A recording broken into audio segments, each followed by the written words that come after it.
Hello 8th class. Yesterday we were discussing on petroleum, ठीक है, and we learned that petroleum is a dark cloud, thick crude oil found deep below the ground in certain area. Okay. Then हमने पढ़ा how petroleum was formed. तो इसके पीछे मैंने बताया था मिलियन ईयर अगो कि किस तरह से वो डेड ऑर्गेनिज्म से बना था. देन उसके बाद हमने पढ़ा था ओकोरेंस एंड एक्सट्रैक्शंस ऑफ पेट्रोलियम, ठीक है ना. और मैंने कहा था कि आप अपनी एस्सांत बुक में इस डायग्राम को देखिए, फिर आपको देखने को मिलेंगी दो रॉक्स हैं, इम्प्रियस रॉक हैं, उनके बीच में पाया जाता है पेट्रोलियम, ठीक है ना. कुछ बच्चे ये पूछ सकते हैं कि सर पेट्रोलियम और वाटर एक साथ हैं तो ये मिल क्यों नहीं रहे. तो मैं बोलूँगा कि उन दोनों की डेंसिटी अलग अलग है, इसलिए पेट्रोल पानी के ऊपर तैरता है, तेल भी पानी के ऊपर तैरता है. और उस पेट्रोल के ऊपर आप देख रहे होंगे गैस पाई जाती है, उस गैस का नाम है नेचुरल गैस. जब ये पेट्रोल जब निकाला जाता है तो मैंने आपसे बताया था ये डायरेक्ट हम अपने व्हीकल्स या इसको यूज़ नहीं कर सकते, इसका रिफाइनिंग करना पड़ेगा. रिफाइनिंग मतलब इसको साफ़ करना पड़ेगा. तो जब हम इसको साफ़ करते हैं तो इसमें अदर इम्पोर्टेंट्स प्रोडक्ट्स निकलते हैं. तो आज पढ़ेंगे वो क्या क्या प्रोडक्ट्स हैं जो यूज़ आएंगे और वो कौन सा मेथड है जिससे हम अपना पेट्रोल से अदर प्रोडक्ट्स एक्सट्रैक्ट कर लेंगे, निकाल लेंगे, ठीक है. तो गाइस स्टार्ट करते हैं क्लास. तो today we will learn about refining of petroleum, ठीक है ना, and then its product.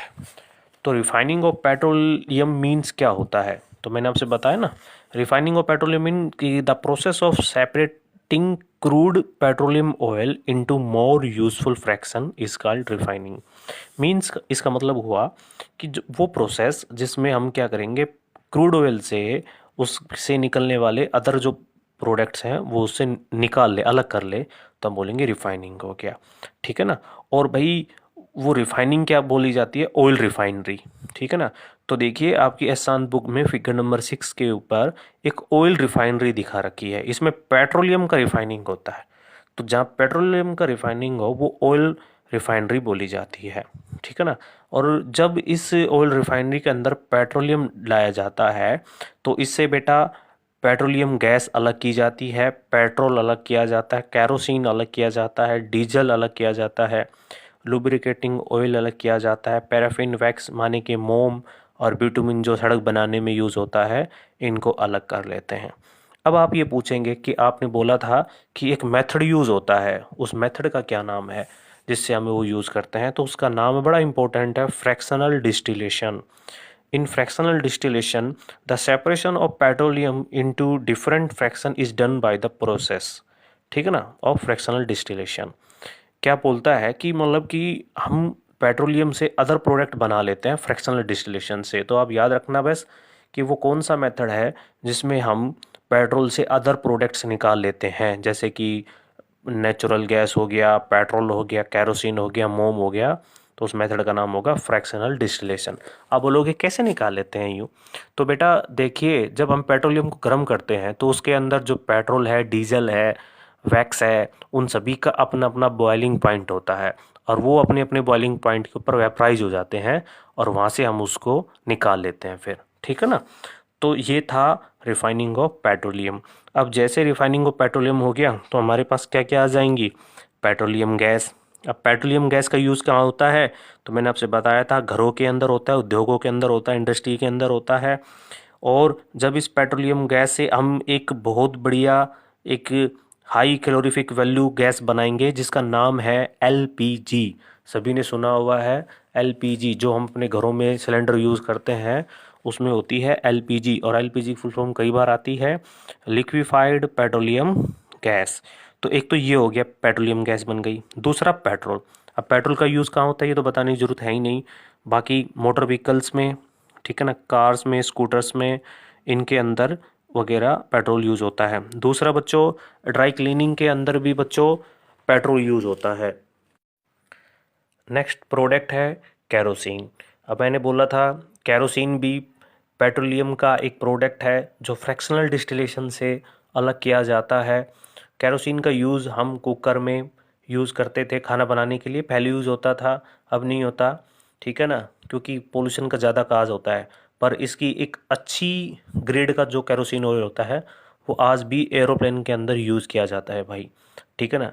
Diesel, तो डीजल का तो कार है ना, जनरेटर, इलेक्ट्रिक जनरेटर, ठीक है ना, और भाई ट्रैक्टर इन वगैरह में यूज़ करते हैं। लुब्रिकेटिंग ऑयल जिसको ग्रीस बोलते हैं, बेटा ध्यान रखना, ये भी एक अनदर प्रोडक्ट है किसका, पेट्रोलियम का। जब इसका फ्रैक्शनल डिस्टिलेशन करते हैं तो इसका यूज़ करते हैं, ठीक है ना। लुब्रिकेटिंग ऑयल का काम होता है स्मूथ बनाने में, चिकनाहट बनाने के लिए यूज़ किया जाता है, ठीक है ना।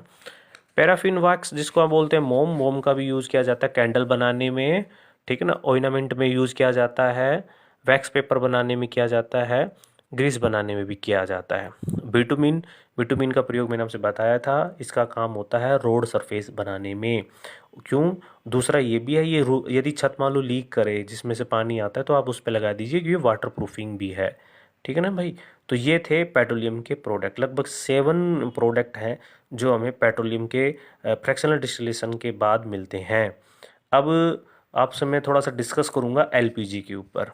देखो, पेट्रोलियम से जो गैस बनाई जाती है उसमें प्रेशर पे डाउन, उसको प्रेशर पे इकट्ठा कर लेते हैं तो वो आपकी बन जाती है लिक्विफाइड पेट्रोलियम गैस। एक बात है रखना बेटा, जब गैस को आप हाई प्रेशर पर स्टोर करते हो तो वो लिक्विफाइड हो जाती है, वो पानी में कन्वर्ट सी हो जाती है, तो उसको इसलिए इसका नाम पड़ गया लिक्विफाइड पेट्रोलियम गैस। और याद रखना, इस लिक्विफाइड पेट्रोलियम गैस के अंदर सबसे ज़्यादा कौन सा कंपोनेंट देखने को मिलता है, तो याद रखना बिल्कुल, ये बनता है ब्यूटेन। क्या बनता है बच्चों? ब्यूटेन। ब्यूटेन इसका मेन कंपोनेंट है, ये इससे मिलके बना होता है। और भी होते हैं पर सबसे ज़्यादा मात्रा किसकी बनी होती है बच्चों? ब्यूटेन की। और फिर ये गैस है ना, फिर सिलेंडरों में इनमें भर दी जाती है और फिर घर घर तक ही पहुंचा दी जाती है। अब मैं आपसे पूछूं कि why we use LPG as a fuel, तो आप उसकी एडवांटेजेस ही बताओगे ना कि तो ये अब वो एडवांटेजेस क्या क्या है वो आप सुनिए। देखिए, एलपीजी बहुत जल्दी बर्न हो जाता है ना, गैस है वो बहुत जल्दी जल जाती है। आपके पास लाइटर है तो आप एक बार लाइटर को ऑन कीजिए और जलाइए, ऐसा नहीं होता, लकड़ी की तरह नहीं होता जिसमें कई देर तक है ना हम बैठे रहे तब वो लकड़ी जलेगी। दूसरा, इसकी कैलोरीफिक वैल्यू बहुत ज़्यादा है। कैलोरीफिक वैल्यू मतलब होता है कि जलने के बाद हमें हीट बहुत ज़्यादा देती है, और ऐसा हमें चाहिए जिससे हमारा खाना जल्दी बन जाएगा, ठीक है ना। दूसरा, ये धुआं नहीं छोड़ती, हमारे बर्तन को काला नहीं करती, है ना। फिर मैंने ये बोला, दूसरा एलपीजी जलने के बाद हानिकारक गैस नहीं छोड़ती, पॉइजनस गैस नहीं निकालती, ठीक है ना। इसके बाद और बात करें, एलपीजी जलने के बाद राख नहीं छोड़ती। अब इनको इंग्लिश में डिफाइन करें तो LPG Burns easily, LPG has a high calorific value, LPG Burns with A smokeless flame, LPG don't produce any poisonous gas, LPG don't leave behind any solid residue on burning. ये मैंने आपसे हिंदी में इसको translate करके बता दिया था। अब आता है भाई नेक्स्ट, जो पेट्रोलियम के जब ड्रिल करके निकालते हैं रॉक्स के अंदर से, तो उसके ऊपर कौन सी गैस पाई जाती है?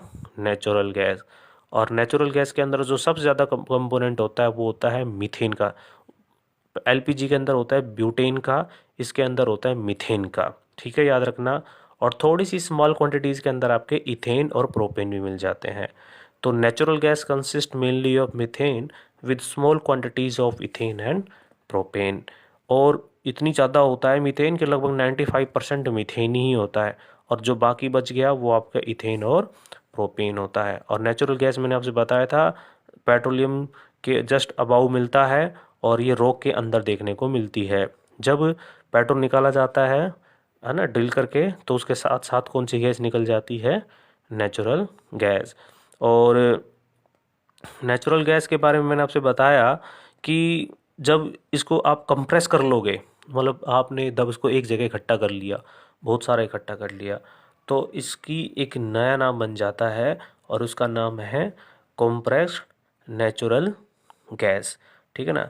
भारत के अंदर जो नेचुरल गैस है बेटा, वो त्रिपुरा, राजस्थान, महाराष्ट्र, कृष्णा गोदावरी डेल्टा यहाँ पे देखने को मिलती है। तो सीएनजी फुल फॉर्म याद रखेंगे, कॉम्प्रेस नेचुरल गैस। आजकल तो सीएनजी की गाड़ियाँ भी चलने लगी है ना, यूँ तो बहुत पहले से चलने लगी है, पर अब ट्रेंड ज़्यादा हो गया सीएनजी का, क्योंकि बेटा ये बिल्कुल भी ना के बराबर कह सकते हो कि पॉइजनस गैस रिलीज़ नहीं करती, ठीक है ना, इसलिए सीएनजी पे ज़्यादा जोर दिया जाता है, ठीक है ना।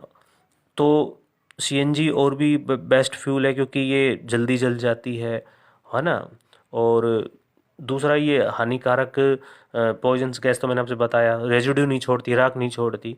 तो यही रीज़न है कि इसकी यूजेस भी इतनी ज़्यादा हैं। तो याद रखना, advantages of using natural gas में आपसे मैंने बताया, जो लगभग एलपीजी के ना वही आपके सीएनजी के देखने को मिलेंगे।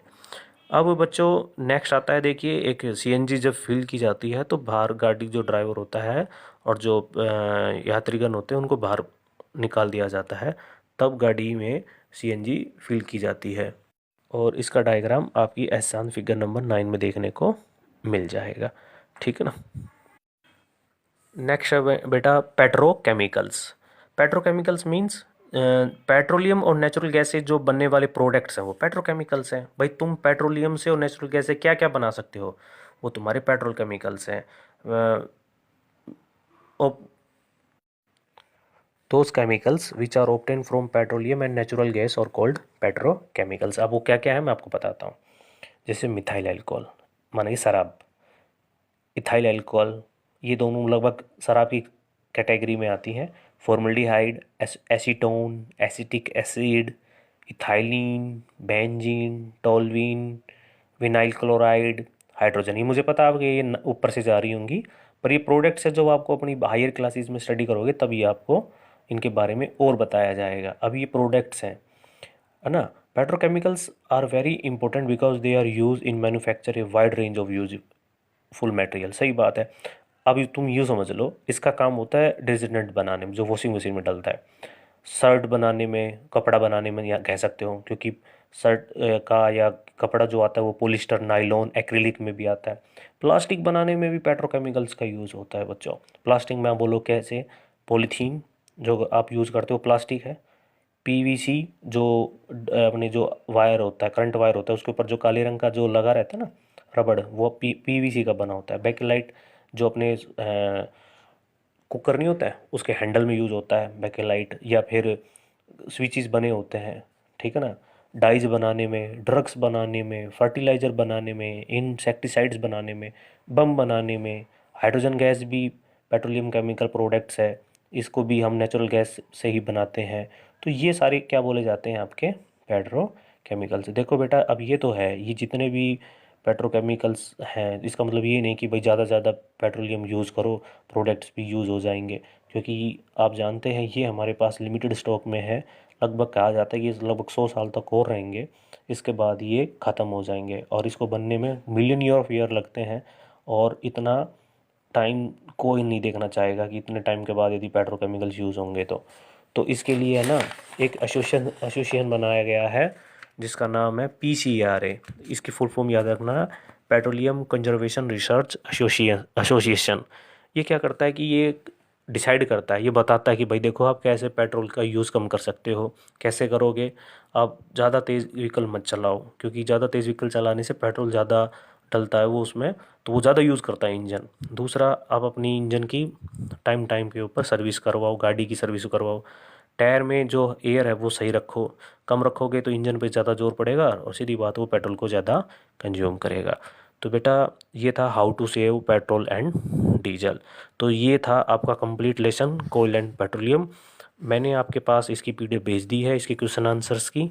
आपको ये सब कॉपी में लिखने हैं और आपको कल ये क्वेश्चन आंसर याद करने होंगे पूरे, ठीक है ना। रोज़ के कर लो, या तो रोज़ के कर लो, 5-5 6-6 क्वेश्चन कर लो, बाकी सब कॉपी में लिखना है। मैं जब स्कूल आओगे तो ये आपकी नोटबुक चेक करूँगा, ठीक है। तो जल्दी ही हम एक नए लेसन के साथ मिलते हैं। Okay, thank you.